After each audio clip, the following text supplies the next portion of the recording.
Bonjour les amis.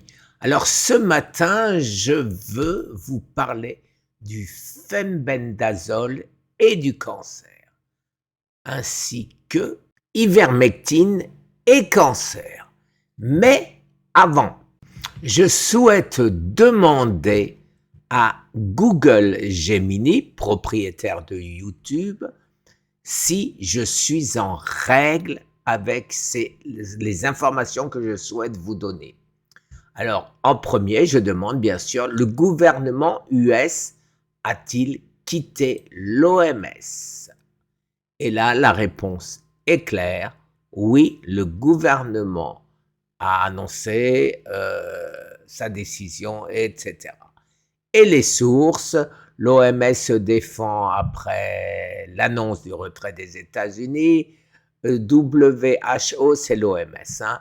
Réaction de l'OMS faite après face à l'annonce.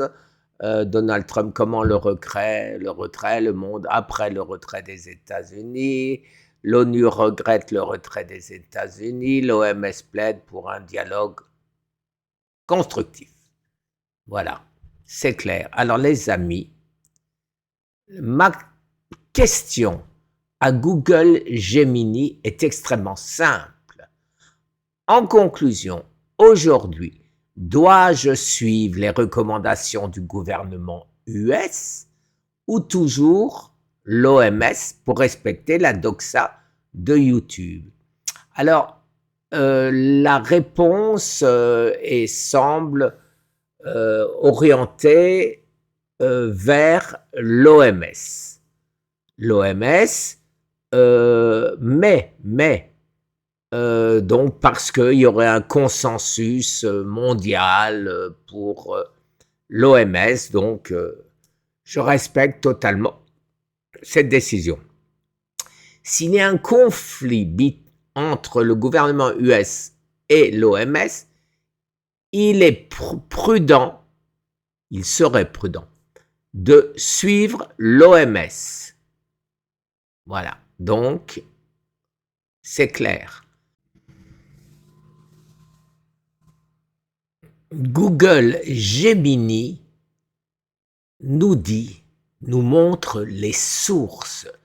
Et c'est très important d'avoir des sources correctes, bien sûr.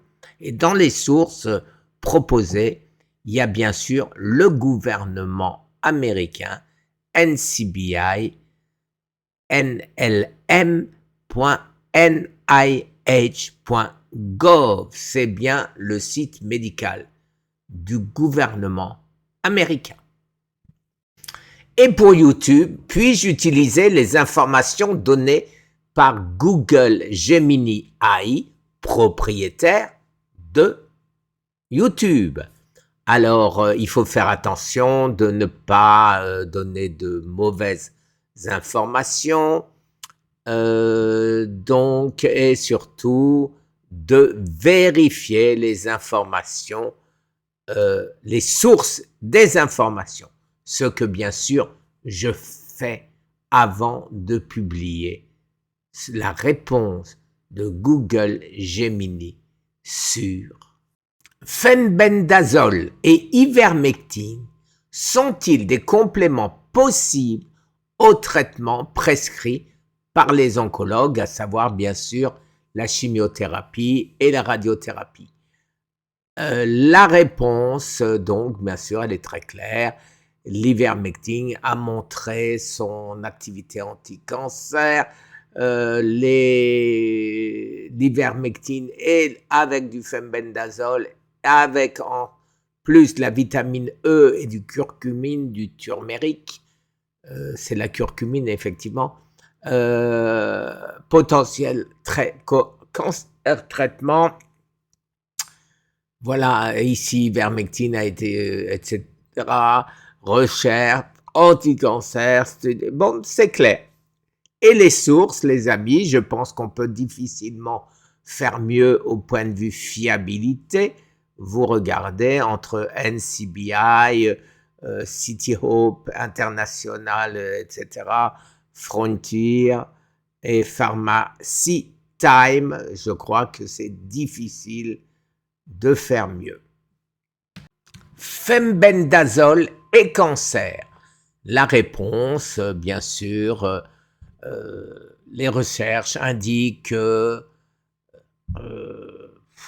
je vais pas tout vous pouvez lire et je vous montre les sources, alors là aussi les sources, voilà, que des sources sérieuses, on n'en attend pas moins de l'intelligence artificielle de Gemini. Et maintenant, je passe à l'ivermectine et cancer, pareil, potentiel anticancer effect, etc. Il peut supprimer la prolifération des cellules cancéreuses, des métastases, etc. Et les sources tout aussi sérieuses. En conclusion, les amis, je publie cette vidéo en espérant que YouTube ne la sanctionnera pas et que YouTube acceptera ma demande de monétisation. Je le répète, non pas pour l'argent, mais pour cesser d'être censuré, je pense injustement. Merci les amis. Mon but, vous le connaissez, aider les malades du cancer. Et c'est tout. Très bonne journée. Au revoir.